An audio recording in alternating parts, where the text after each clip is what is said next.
folks, Malek. I'm going to be talking about how to effectively increase your chance of success at your industrial commission hearing, whether you're trying to get your claim allowed or get additional condition added or get treatment authorized. And there's 5 things I'm going to be talking about. There's 1, be concise. 2, be consistent. 3, be precise. 4, don't exaggerate. And 5, don't lie.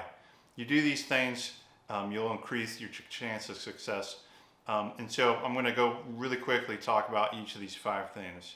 So when I say be concise, your attorney is going to ask you possibly if it's like an allowance of the claim type hearing. He's going to ask, hey, please explain how you're injured or how are you injured. So what that means is you want to get to the moment of the injury. If that injury involved picking up a box, you want to get right to that point where you're picking up the box, and then you explain how that happened. You want to explain the mechanism of injury. You don't want to explain, hey, I got to work at this time and Joe wasn't at work and so I had to do extra work, and then I talked to my manager and my manager was being a jerk to me that day.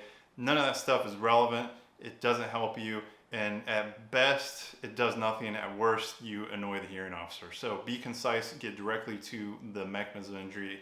Again, the example, picking up a box. I picked up the box, I lifted it, I stood up, I felt like a pop or a feeling in my lower back, and then after that I went to my manager and I explained, hey, I got injured. There you go, you've explained how you got injured. You don't have to rush through it, but you want to basically get directly to the mechanism of injury. Leave all additional information that's not really helpful out. Be consistent. So what do I mean by that? If you've gone to the urgent care or the ER and you said, hey, the injury happened I was picking up this box, and that's how you explained it, you don't want to later go to the urgent care and explain, well, actually, I wasn't picking up a box. I was pulling a box down from a top shelf. Or you don't want to say, well, if you're saying the injury happened on July 15th, you don't want to later say, well, on July 15th, I felt this pop and this pain in my back, but it really wasn't that big a deal. And then, but the actual injury happened on July 30th. That's when it happened. If it happened on July 15th, it happened on July 15th. On July 30th, if it happened then, fine. You just want to be consistent. If it's July 15th, stick with July 15th. If it's July 30th, stick with July 30th. If July 30th is a continuation of the original July 15th, just stay within those bounds. Don't change the mechanism of injury. Don't add details that don't help. Again, consistency is key. Consistency in describing how you were injured, consistency of the date that the injury happened. That's what helps you. Inconsistencies hurt you. Be specific and precise. Again, this goes back to describing everything from the mechanism of injury, how exactly happened, to the date and time. Again, did it happen July 15th at 12 p.m.? State that. Where were you? Were you in this department, this department? Where in your back did it hurt? Did it hurt your lower back, the mid back, the upper back? It's better to be precise rather than, well, my back hurt. It was the entire back. It was my whole body. Unless you fell off the building, it's probably not your whole body. It's probably your lower back that hurt, if that's what your injury is. If it's your shoulder, explain how. Was it a dull ache when you got hurt? Was it did you feel something pop or snap? Again, be specific, be precise, and that'll help you. So we've gone over being concise, being consistent, and being precise and specific. So finally, or the final 2, don't exaggerate. Don't exaggerate about the mechanism of injury. I've seen this like a pattern happen where people will get hit in the head, or they've had some kind of head injury, and they're like, I lost consciousness for at least 10 to 30 minutes. And there, in fact, is video, and it shows that person, they got hit in the head. There's no question about that.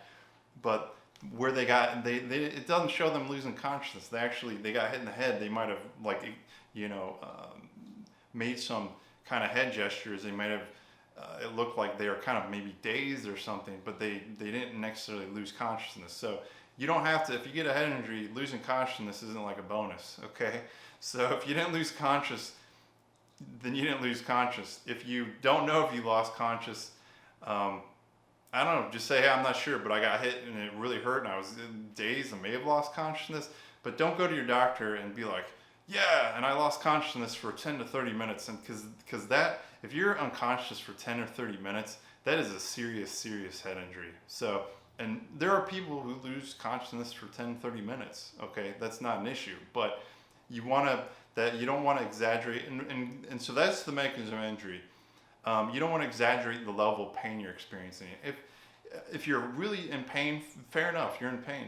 But if you're not really in pain and you're meanwhile outside of work, you're living your life and doing X, Y, and Z, hanging out with family, going grocery shopping, partaking in social activities, just be honest. Be like, hey, this bothers me, it affects me. It is a thing in my life. It's not preventing me from living, but it is a problem.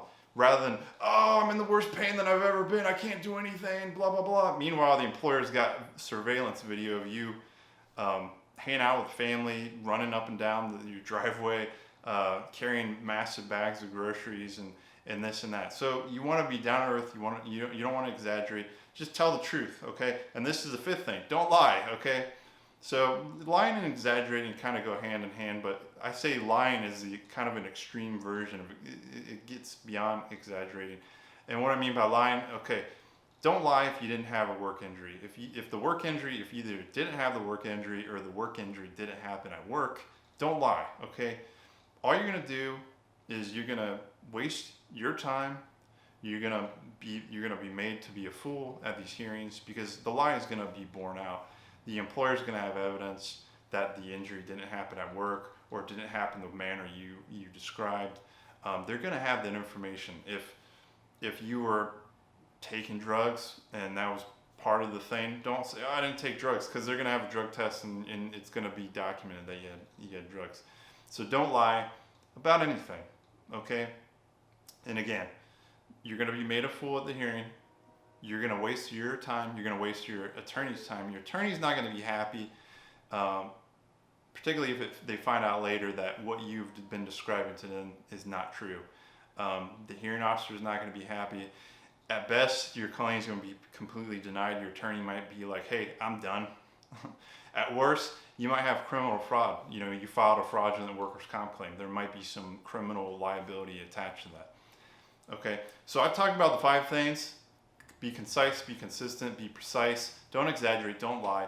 These are things that you, the injured worker, can control. This helps you get a better chance of success at the industrial commission. There's a lot of factors that are out of your control, like the medical records, the doctor that's diagnosing the condition, the BWC, they did a file review, they did an IME, and that report is not very helpful, and you don't have all the evidence that you need. Some of those things you cannot control. You can't control what hearing officer you get. Some hearing officers are good. Some hearing officers, when I say good, they're more reasonable to listen to they're more reasonable to believe and to authorize what you're trying to do. Some are very employer centric. Unless they have 100% dead rights evidence for what you're trying to get, then they never allow it. It doesn't matter, okay? Those things you can't control, okay? You cannot control that, but you can control these 5 things, okay?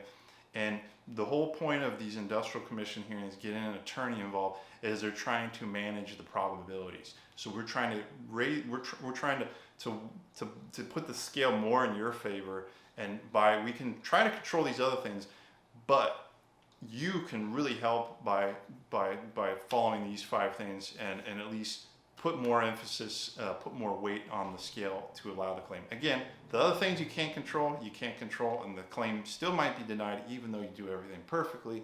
And that is, it is what it is. Your attorney will file your denied claim or condition or whatever to court, and then you'll go to court and you might have a better chance with a jury trial or something like that. Anyways, if you have any questions, concerns, comments, whatever, leave the comments in the description below. Give our office a call, Malek. Give me an email. I will get back to you, and otherwise, stay safe. Don't get injured. Thank you.